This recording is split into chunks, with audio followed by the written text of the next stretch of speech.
Good evening, everyone, and welcome to the Card Fellas Show live on YouTube.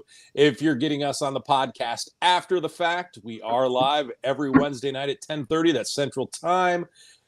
We appreciate everybody who tunes in, whether it's live, whether it's podcasted, whatever, wherever you find us. We appreciate you being here, and hopefully you enjoy this episode where we're going to be talking a little basketball, Chris.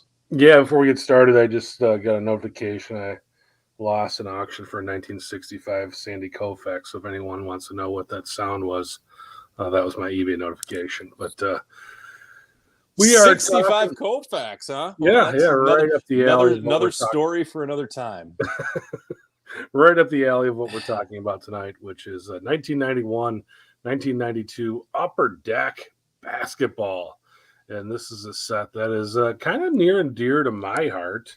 I'd say both of us. Yeah, for sure.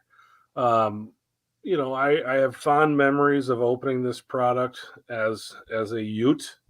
But honestly, probably my most fond memories are sitting on a pontoon boat in July of 2020, bidding on boxes of these on eBay and winning them for, I don't know, like $20 plus shipping. Right before stuff got super crazy. Yeah.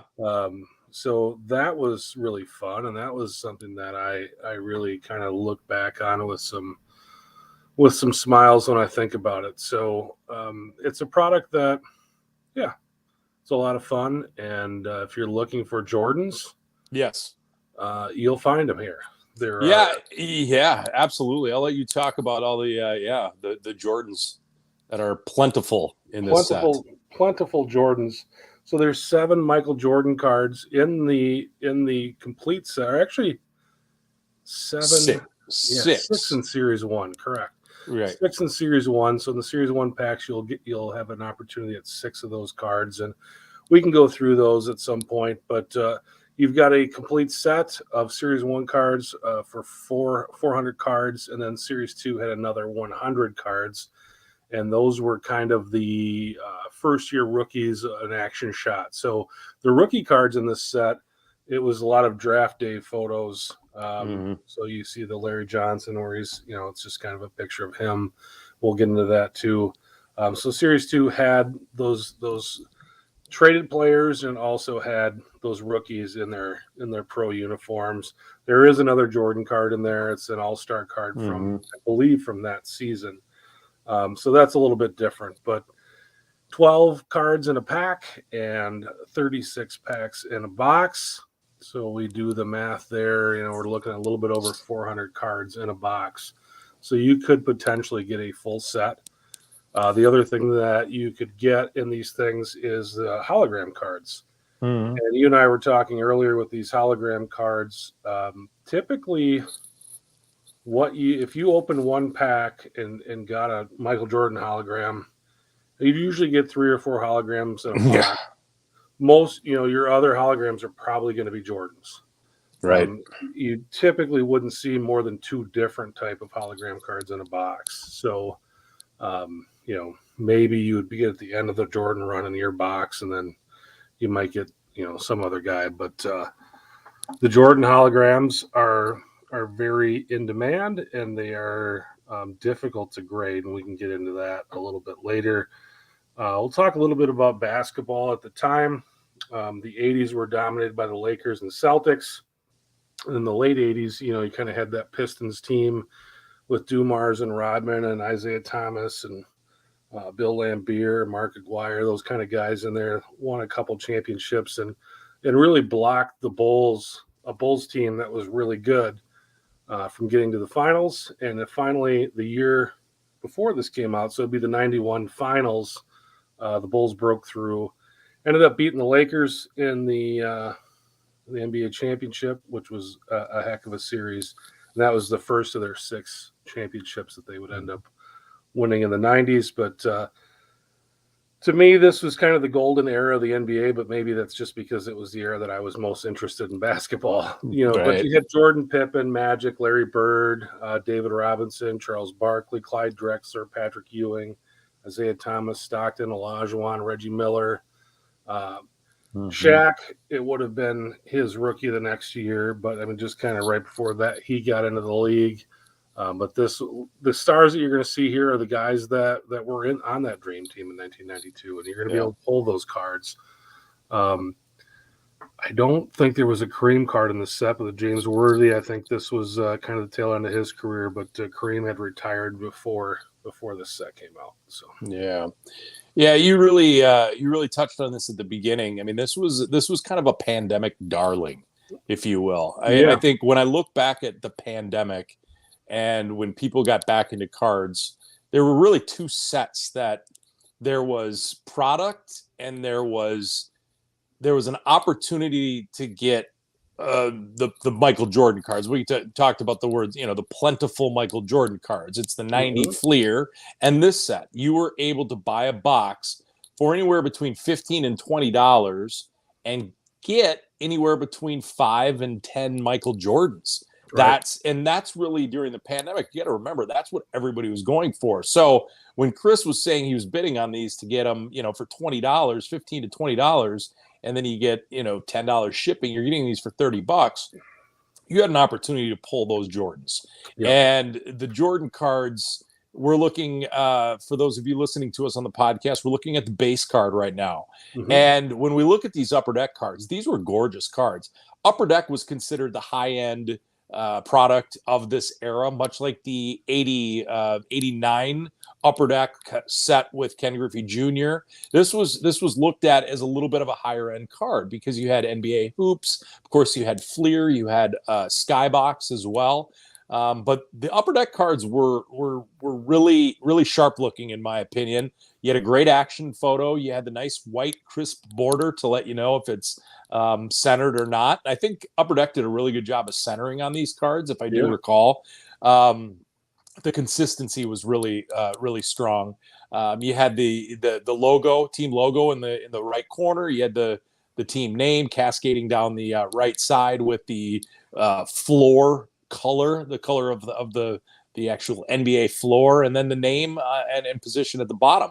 So I think it was a well-structured card, and I think for that era it was clean. I think the Skybox card was probably cleaner because it had more white, but a good, really sharp-looking card with the action photo. And again, it was one of those sets. Chris, you mentioned it on the box. You're getting 432 cards. There were 400 in Series 1, so you're going to get all the Jordans more than likely, and maybe you might get another one here. So that's why there was such a demand for these, and the prices have since gone up.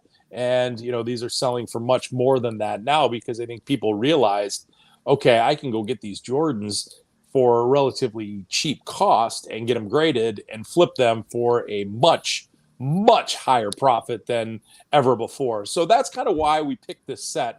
That's kind of how we operated with this set. This was one of the ones that we were targeting. And so I still think I still think the cards look sharp. The values have come down tremendously, much like everything else has, but the boxes have still stayed the same as far as prices. They're still up there. They haven't really slipped back down into that $20 range as far as I know. I haven't looked in a while. I haven't looked consistently, but those prices have still kind of hung around higher than definitely we were paying before the boom. But just sharp looking cards, all of them, and even all the Jordan cards. They all were unique. They all had their own little kind of special flair that really made him stand out. And so I think this is a really neat set to look at, and I think this one's going to stand the test of time. I think this is one of those sets that are when you look back, you're going to like them again, and you can look at them in 10 more years, 5 more years, 20 more years, and I think, Chris, I think you're going to enjoy looking at them. Yeah, they're still fun to open. I haven't opened a box for a while, but I do have a sealed box still sitting in my house, and there will be a night where I decide to open it, I'm sure. But because it's a fun rip to open, and you're going to get the Jordan cards that are exciting to get. And still to this day, those Jordan cards raw are selling for, Like the base cards are $5. And what's funny, and it's something that I've actually looked up a little bit today, doing some research on this, is those team checklist cards are actually worth more than the base cards now. And I don't think that was the case last year. You talk about the prices. So last year, a box of these, I remember the highest price because I checked on them all the time. Right. I saw wax boxes of these going for about $100 last year. They are right now, I would say, if you're really kind of on top of the auctions, you can probably buy a box for $40 to $45 plus shipping. So you're probably going to be into it for $60 if you wanted to buy one on eBay. Maybe if you go to a show or find one at a shop that a guy wants to unload, you might be able to get one $35-$40, but that's probably about where you're going to be on it. So even at that price, I think it's still kind of a fun rip, and I think I'd be a buyer, that $30 to $35 mark right now on it. But yeah, I mean, the thing is with this, and we talked about, the Hall of Fame guys in there, you're going to get a Hall of Fame guy in just about every pack. And again, right, Larry Bird cards on eBay are selling for $1. So it's not like you're talking about big money, but it's just fun to pull those guys and see the cards. And like you said, the design on this is really, it looks like early Upper Deck. It's basically a ripoff of the 89 baseball design, but just a basketball spin on it. Like you said, the centering on these cards actually is very good. And I sent quite a few of these cards in, and they seem to grade very well. Yes. So you can see the centering on them easily, so you can send in the better centered ones. And they seem to actually do pretty well at the grader. When we were sending them in, we were sending them in for $10. And when I was getting these back last summer, you could sell these cards for $150. This card we're looking at right now, I'm pretty sure I sold a few of those right around $200 when they came back. Today, this card in a PSA 10 is a $75 card. Right.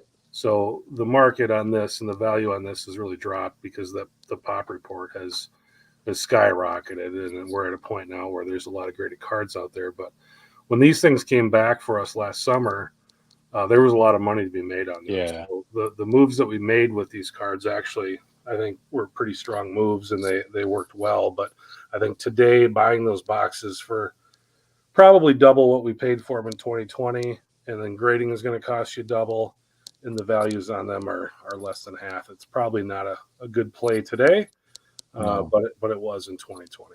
And I remember you were on the set right away. You looked at this one, and I think this was after the 90 Fleer. I think you and I, 90 Fleer, were kind of on that one, but this one was, if not right on top of it, it was like, this is the math adds up. Let's be buyers, and we were. And like you said, I mean, they were cards that you could easily send in and get graded, and they would do well. And I don't think any of mine got lower than an 8 for sure. But a lot of 9s and a lot of 10s. And even those 9s were selling for a good price back then. And so it was easy to unload them. People were buying them. And, thankfully PSA back then was getting cards back to us sooner than, they do now. But, and we were able to flip them and make some profit on some of these cards, which again, at that time, everybody was looking for Jordan cards because it was right on the heels of The Last Dance, and that was what everybody was looking for. And these were the boxes that you could pull a lot from. And I mean, again, the cards were sharp, and even the back of the cards, the back of the cards was nice. You even had another action shot back there. You had the the stats were in a clean design. You had the hologram that.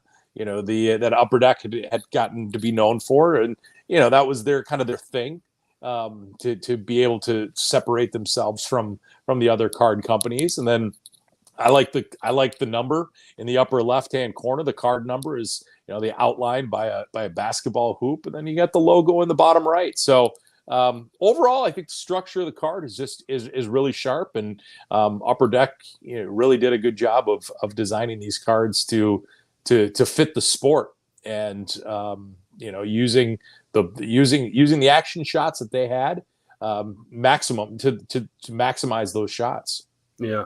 And one thing you got to look out for too when you're grading is look at the back, and you can see it here. There's a hologram on the back. It's in on the basketball. It was kind of a net shaped hologram, and that definitely goes into the grading as well. So Yes. if that hologram is messed up a little bit or not on there right, that will knock you down a grade too. So make sure you're looking at that. We did get a comment from a viewer right now. SB123 says NBA on the NBC is my favorite Jordan insert. That is a very cool one, but I think it was on the 92-93 set or maybe the 93-94 set. It wasn't in this Upper Deck set, but it was in a year or two later down the road those were in there. And yeah, Yes. whenever I see those, I think of the the NBA on NBC music. Yeah. But whenever you see that, it kind of makes you think of that. So it is. That was the golden era. You mentioned it. I mean, that was when NBA for us and for anybody of our era. I mean, that was what the NBA was all about. This is the NBA card that I wanted. It was the Jordan and Magic. Those are the two guys. I mean, I think there's fewer two players that are as iconic as those two, during that era. Maybe Magic and Bird, but Magic and Michael, going one on one, and as you mentioned, that was the NBA Finals that was so good, and two of the greatest to ever do it. And this card is probably one of the most popular, if not more popular than the base card as far as demand. Mm-hmm. Yeah, this one actually sells for more. This is the PSA 10 in this set right now. Current prices, this card and the team checklist card with Jordan on it are the two highest value as far as average sales price right now.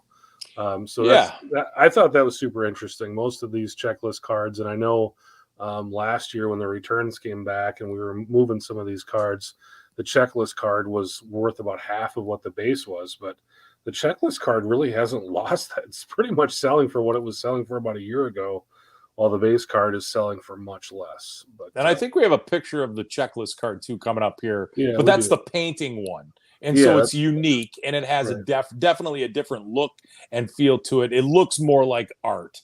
So I think once people realized exactly what that card looked like, it became kind of a collector's choice, if you will.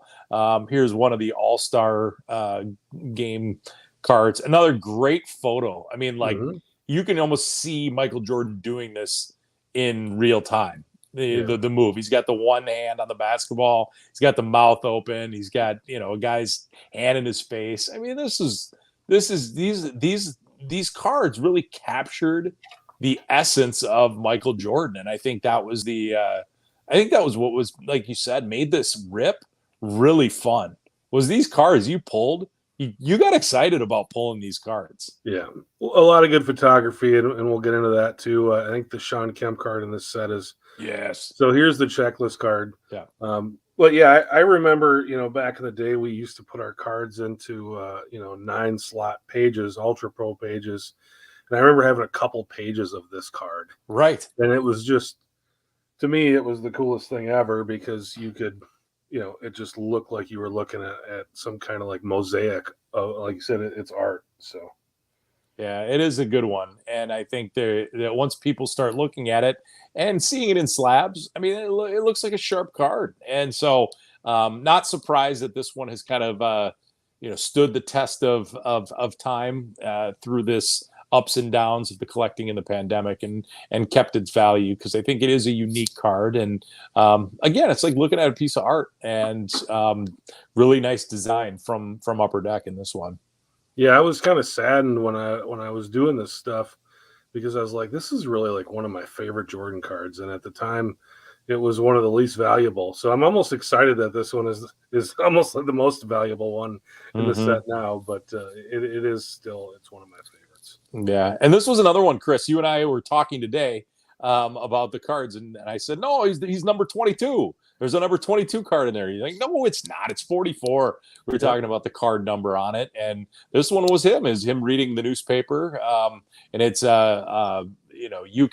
you you can read this, and it's I'm trying to read the screen here, but it's basically a stay in school message, and it's him saying, basically a PSA to read, don't forget to read. And here he is looking at the newspaper with the NBA championship trophy kind of at his feet. So this was another Jordan card that you could pull from this set. Yeah, and on the front, I think this card on the front has just like a kid in a school. He does, yep, on the other side. If you get this thing graded, you're probably going to want to display this thing backwards, because the front of it just has a kid, in a classroom. So if you do get this card and you get it graded and you want to display it, you're going to be showing the backside of the slab if you want to show Michael Jordan. Otherwise, just looks like some random kid. Yeah, except for maybe that kid turned out to be someone like really important. We don't know who the kid is. It could have been. I mean, maybe that kid turned out to be Steph Curry. Yeah, maybe we should look closer. Yeah, that'll be something you can do on your day off. Oh, here's another Michael Jordan card. This one's his East All-Star. And again, just you can picture Jordan doing this. He's got the ball in his left hand. He's got his All-Star jersey on. And back then, the All-Star games were really, really fun. I mean, those were kind of, they were kind of, I don't want to say must-see TV, but those were, it's hard to explain because, if you weren't from that era, like there wasn't YouTube. There weren't clips of guys doing like super cool dunks. Like the And One mixtapes hadn't come out yet. So you'd watch the NBA All-Star games. Guys were throwing, balls off the backboards, and guys were coming in and dunking during the game. Like it was such a different game. So the All-Star game took on a whole new kind of just a new game to watch. And so I always loved watching. I used to, I was kind of a nerd. I'd record the NBA games on a VHS tape and rewatch them because I knew that some of the dunks and some of the plays were going to be so cool. So seeing these, NBA All-Star uniforms from that era was kind of brought me back a little bit because it was such a cool time to be an NBA fan. Well, luckily our audience is probably mostly old guys like us. Yeah, that's a good point. Have to explain what VHS tapes are to people. Excellent point. Yes. If you're 30 or younger, you probably aren't really sure what a VHS tape is at this point. Yeah, and you're probably not too interested in 1991 Upper Deck. But if you are, leave a comment and we'll explain it to you. But I think the other thing, bringing to build onto your point, is I think the year before was the year that Dee Brown won the dunk competition. Yes, it would have been that year. Yep. And that kind of started the era where the guys who were actually on the All-Star team stopped competing in the dunk competition. Yeah. I mean, I remember the late 80s when Jordan and Dominique would do the dunk competition, and it was just crazy to watch. And then it became more of a competition for the younger guys that were not on the team to give them an opportunity to kind of make a name for themselves. Yes. But there was a time where when you watched that All-Star game, that whole All-Star thing, you wanted to see the big guys doing the dunk stuff. So yeah, it was a different time. There's no question about it.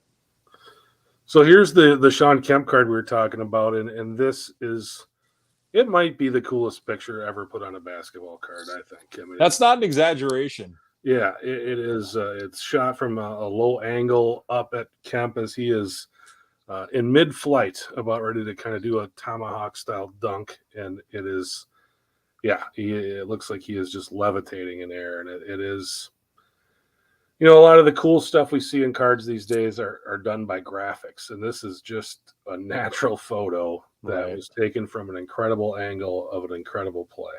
Yeah. And his 90 Fleer card was pretty dang cool too. So easy to photograph because the guy got up there and he threw down. And this one though, I mean, this again, when we start looking at this set, it feels a lot more like art than a card that just just has a player on it.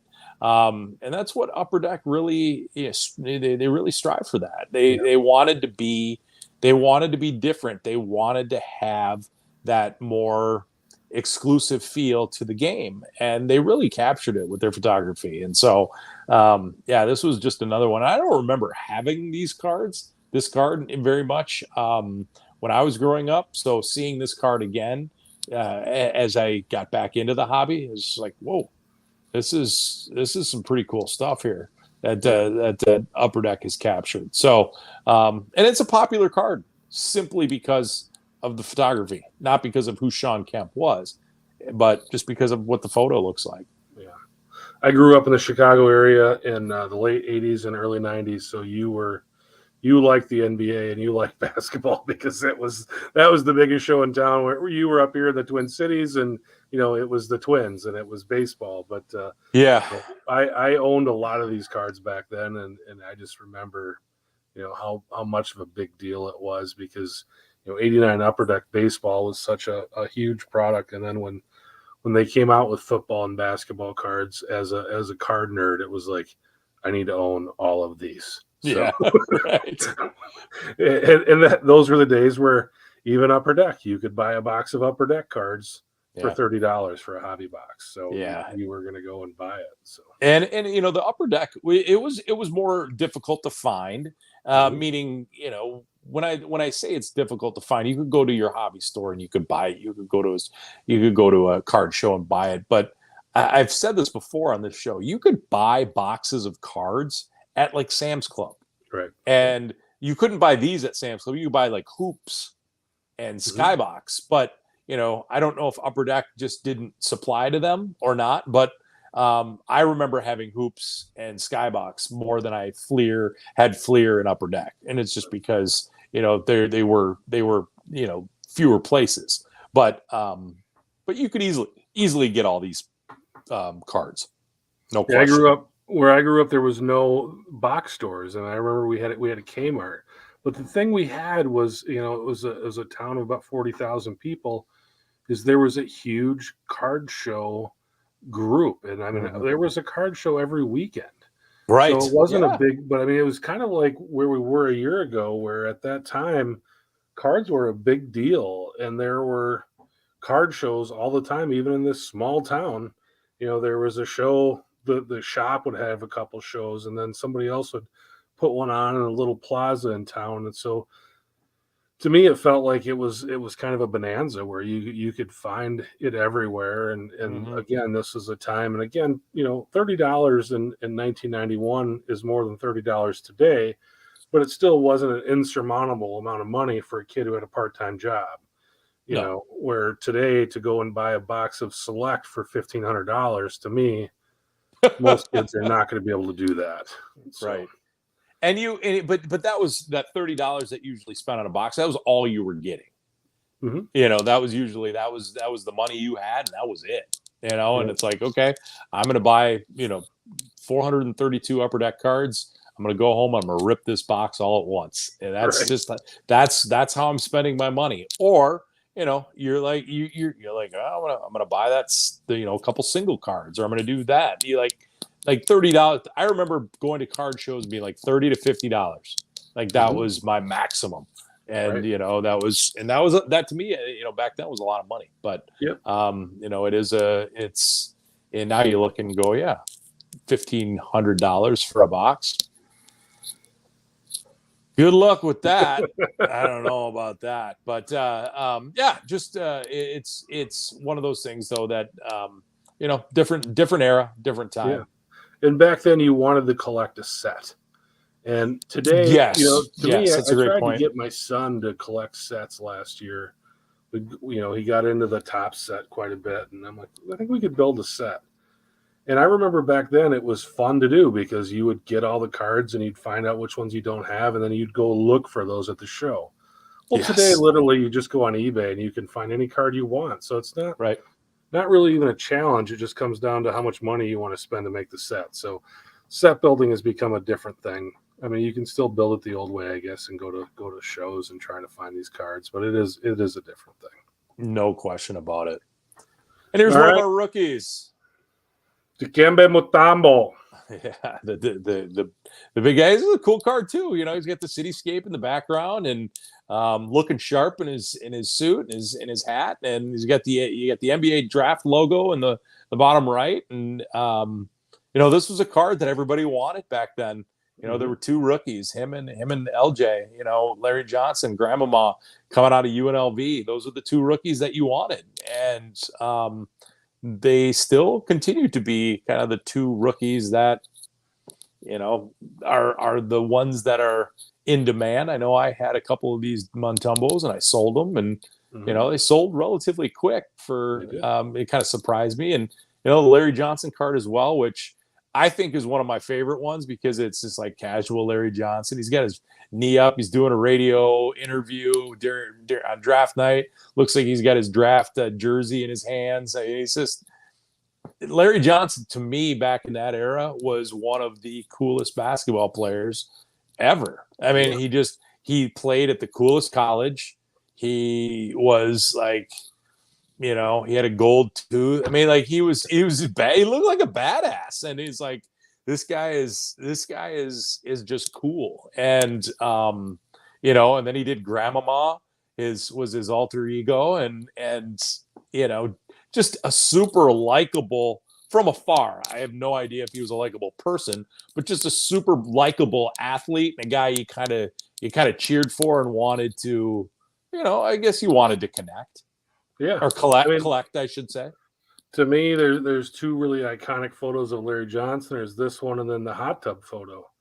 So, I mean, the hot tub photo, yes. Which didn't make it onto a card. That one didn't make it onto the card. But, when you're a professional athlete and the most iconic photo of you is sitting in a hot tub, like, that's pretty cool. Yeah, right. For those of you who don't know what we're talking about, you can Google that one. But you'll go down a rabbit hole of UNLV scandals and other crazy things that happened there. But yeah, no, he was a cool. And the other one was his other rookie card is pretty darn cool too. It's the one from Skybox, where he's got that like awful colored like flower shirt on, and but it's just. I love cards that show the era, right. and this is another one that kind of showed the era. He had an awful tie on there, and so just it's fun to go back and look at these cards again, especially since you and I, we opened so many of these. We got so many of these graded, and then they got out the door as fast as we got them back. They hit the door at the right time. We'll just say that. Yes, it was the churn and burn. But you were talking a little bit about the values, and you could pick up these PSA 10s now on a lot of these cards that we were talking about, anywhere between $30 to $50, which is virtually nothing in the big scheme of PSA 10s. Yeah, most of the Jordans, I basically kind of went and got an average. And like the Michael Magic card, average about $90 right now. The base card, number 44, averages around 75 in a PSA 10. The All-Star checklist, so that's the one without his name on the front of it, where he's kind of got the ball in his right hand. That one's averaging right now about $50 in a 10. The All-Star card that actually has his name on the bottom, that one's about 60. The team checklist is averaging about 90 right now on a PSA 10. And then the Series 2 All-Star card, which I think is, and you can get into this when you get into your pop report, that's probably the least graded one, I would guess. It's probably the one that people have the least of. That one's about $75. You are correct, sir. You are correct, sir. You are correct, sir. With the exception of the hologram cards, which I know you would leave that off. And there were two of those hologram cards, which we'll get into. We didn't show them, but so that's the value of it. And those are just the Jordan cards. And I know like the Magic and the Birds and the Montumbos and the Johnsons. They, like I said, you could probably get those for even closer to 25, 30. For a PSA 10 now. And when you look at the pop report, I mean, this isn't, I don't want to say like completely flooded the market. I mean, we've talked about a lot of cards on here. Are you ready for some pop report numbers, Chris? Or do you want to go get into that? else? But one thing that I actually found startling as I was going through the pop report tonight, because I remember we were big fans of the Frisky Low Pop. We were looking for stuff that hadn't been graded a lot when we were doing this. But there's still actually a lot of frisky low pop cards in this set. I noticed, like the Charles Barkley card is still under Yes. 100. So there's still a lot of kind of frisky low pop stuff. And again, it's low pop for a reason. It's not going to be tremendously valuable. But if you're looking for cards to be able to flip, a Charles Barkley collector who wants to have all the Charles Barkley cards in a PSA 10 is going to need a 1991 Upper Deck card at some point. To me, that stuff where it hasn't been graded a lot, when grading gets back down to, I think, a more reasonable number, and I think it's going to go down a little bit more yet, but I don't think it's done dropping. I think those are some opportunities. So yeah, no doubt. So here's the quick synopsis, right? Okay, there's 41,000 of these cards have been graded. That's a pretty significant number. That's a big number. 11,000 of those are 10s. So that's a pretty good margin, looking at about a 20% gem rate. 16,000 have been 9s. So over half are either 9s or 10s. And then you have another 8,000 that are 8s. So these really held up well. They grade well. They do well. We've talked about that. The Jordan base card is the most graded card at 8,400. I'm sorry. And then there's 1,800, almost 1,900 are 10s. The most frequently graded grade that it's received is about 30, is a 9 with 3,500. The second most graded card is that Jordan Magic card. That's just over 51, almost 5,200 of those, with 1,200 being 10s. So when you look at those two cards, you have the base card as 1,800 10s. The Magic and Michael has 1,200 10s, which, that's not a terribly large number when you look at the number of 10s out there. And then the other one is the All-Star card that you mentioned. I think that's the one with the name. 4,400 of those have been graded. That's the third most, with just under 1,000 10s. 9s appear to be the most the most frequently handed out grade is a 9. And then you look at the checklist that you were mentioning with the painting. That one's almost around 4,000 times grading, and that's one that has fewer than 1,000 10s. There's only 918 10s. So when you look at that card in a 10, that's a pretty good card to have that you can easily flip at any time. There's no question about that one, in my opinion. If it's a 10, even if it's a 9, you're looking at about 1,600 of those. And then we go down a little bit more to the checklist, All-Star checklist, 3,400 times graded, just 546 10s of those. The Michael Jordan reading a newspaper, which Chris said, flip the card for me, please, thank you, is 922 times with a gem rate of 244 10s. So not many of those cards graded.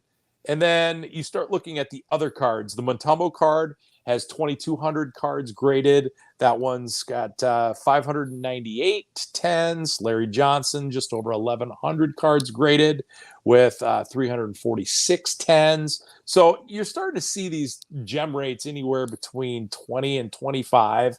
But there's not, this isn't overwhelming numbers that I kind of expected, Chris, when I looked at these numbers. I expected these 10s to be in the couple thousands. They're not. And so, you look at the Magic Johnson base card, for instance, this card's only been graded 528 times. There's only 153 10s out there.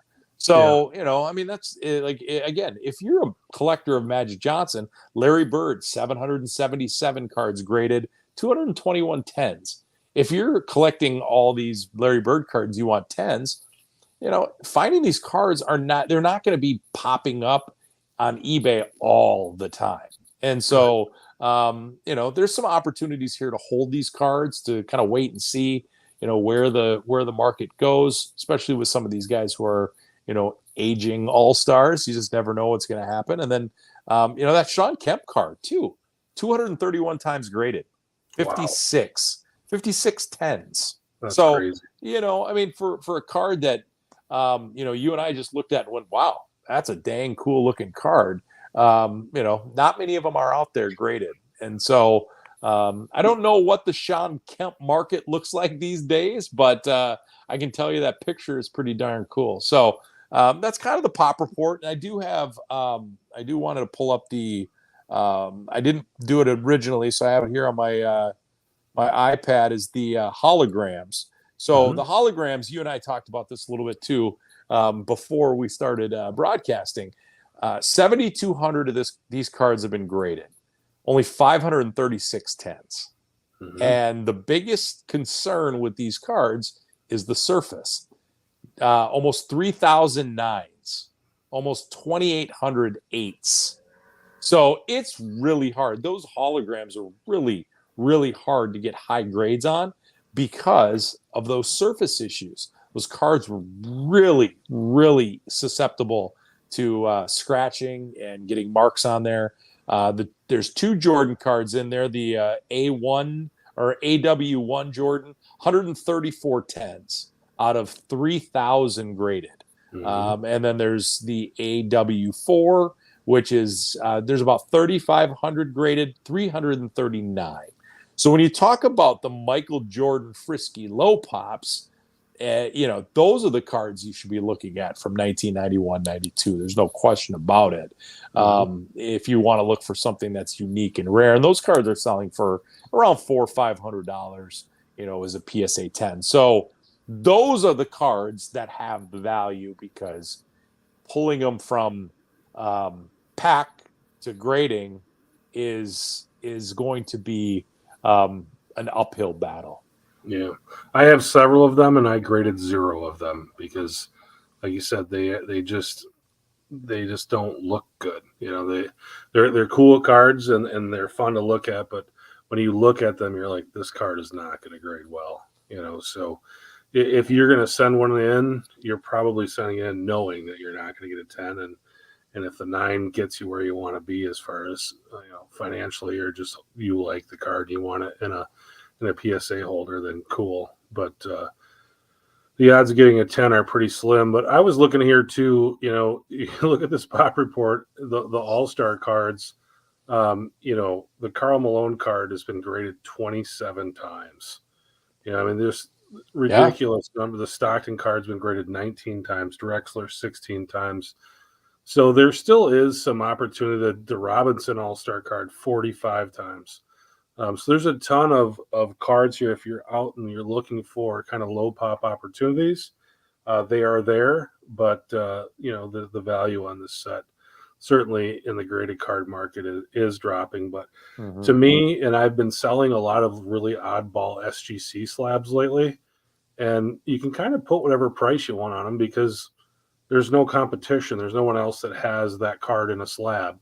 Right. So that's one of the kind of beauties of this is, if you do get a 9 on that card, you can kind of sell it for what you want because there's no one else that has one for sale. So once grading gets more in line to do that, I mean, right now, at $25 a card, it's pretty hard to justify that. But if it does get down to 10 again, I think it would be fun to kind of do that. But then, if it gets to that point, then maybe, PSA is going to get overloaded again. So we'll have to see how that all plays out. But there's definitely a lot of stuff out there if people want to get into registries and those kind of things, or, they want to have the ultimate, John Stockton collection. That's what you would need. So. And who doesn't want the ultimate John Stockton collection in their life? What I can tell you is, there's 16 of those cards graded. I can guarantee you there are more than 16 people in the United States that love John Stockton. You are correct, sir. No, that's crazy. I mean, you and I have said it millions of times to each other.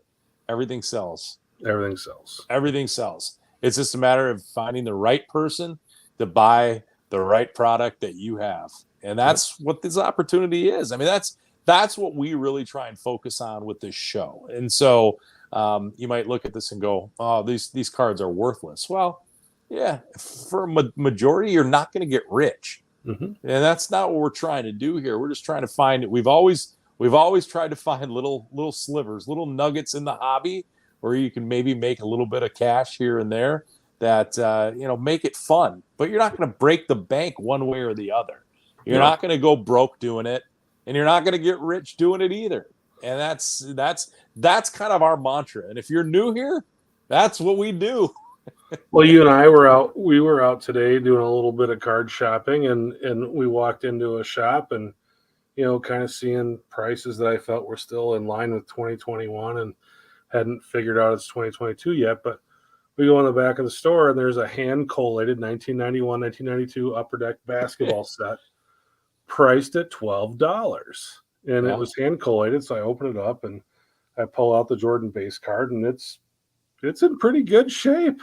We start looking at the other ones and I'm like, these will all sell for $5 each. Yep. So, I mean, that's a set that, I paid $12 for and could probably flip 4 or 5 cards out of there for $20. And again, that's not going to make anyone rich, but if a guy wanted to grind out some extra money to do with this collection, there's lots of opportunities there. And if you're finding hand collated sets of this stuff for $12 that are in good shape, I'd buy them for $12. Absolutely. And you did, and you got it. And I felt like it was serendipitous because that's what we were talking about today. Right. It's like, you're like, I'm a buyer. I'm a buyer, but you're right. I think there's still a lot of things happening in the hobby that are stuck from a couple of years ago. And you and I have talked about it a little bit. Is it because people are over their heads? Mm-hmm. Did they buy at the wrong peak and now they're in a valley and they're still there because you and I all know it's overpriced? Mm-hmm. Are they waiting for suckers to come in? I don't know, but boy, yeah, some of the prices we saw today, it's completely out of whack. Yeah. And so I don't know. We're kind of in this spot right now of you're going to have to start meeting people where they are, meeting buyers, because I think they're much more selective. I still think they're out there. But they're looking for those really, really good deals. And eventually somebody's going to give them that deal. So it's just a matter, is it you? How much are you going to leave on the table? But interesting walk down memory lane with this set, and then going in looking through a card shop today that's still in a little bit of la la land. It's just interesting timing. Yeah, based on what I'm seeing, here's what I think is going on is there are a lot of people that bought a lot of stuff over the last 2 years. They're looking to liquidate some of it. And I think the buys right now are at card shows, and they're not necessarily from dealers. They're from just guys who are buying tables at card shows to try to move some cards. And that's where the real hot buy stuff is. Because I really do. The guys in these shops that own shops, they've got overhead, they've got employees, they've got money invested in their inventory, and that's how they got to make a living. Right. And it's scary to them to start marking cards down. Where guys who have regular jobs and this is just kind of fun for them, they don't care. I mean, at some point they're like, these are not cards I want in my collection. I've got my cards that I want in my collection, and everything else can go for whatever. It's found money to them. Right. So to me, what I'm seeing right now, I think that's where the sweet spot is. If you're a buyer right now, is heading to shows and finding kind of the part-time dealer guy that's there, just a collector guy that came and set up. And they're probably not going to have the most impressive table at the show, but that's probably where you're going to find your deals. Yeah, it's a great great advice, great opportunities. And I think a lot of people are looking. I know you and I are both there. I'm looking to dump slabs. I'm at the point now where I'm the same way. I'd love to get rid of some of my inventory. I'm probably a little bit more overpriced than I should be, but that's something that hopefully somebody finds the cards that they want that I have that are unique and they sell. But that's a good advice for sellers. And if you are a collector of basketball, hopefully you do have some of these 91, 92 Upper Deck in your collection, and you're willing to hold on to them for a while, because I think these will have some staying power. especially the Michael Jordans and the Michael and Magic card. And and if you can get them in a high grade, I think they will. I think they'll only go up from here. Yeah. I think this is probably the kind of the leveling off. And but I think the value that they're at right now is probably kind of the lowest to kind of right around where they're going to hold for a while. But I don't see them going much lower. Okay. That's all I got. All right. Well, take us out of here. All right. Well, thanks everybody for watching. If you do get us on your podcast platforms, we do have a YouTube channel, and we do put content on there that is a little bit more visual. Obviously, we do reveals, we do card openings. We show you what we got at card shows. We show you what we got at card shops. Chris went through a big purchase that he made, bought a big collection. So we got a lot of things on our YouTube channel. Now, if you're a YouTube follower and you find us on YouTube, go to your podcast platform and find us at The Card Fellas. Download us, subscribe to our channel, leave us a positive feedback. We always like to hear back from people letting us know what they think. We also like to hear, your opinions. What do you want us to talk about? We've never really heard from anybody say, hey, talk about this set. And we can either say yay or nay and kind of go from there. We just kind of like to pick, we like to bounce from sport to sport. We like to kind of talk about things that we know about, things that are unique. And so if you have any opinions on what we should talk about or what you're seeing in the hobby, for crying out loud, we're open to anything, because we only see it through our little lens here, and we'd love to hear from others as well. So thank you, everybody, for listening. Thank you, everybody, for watching, and we will see you next time.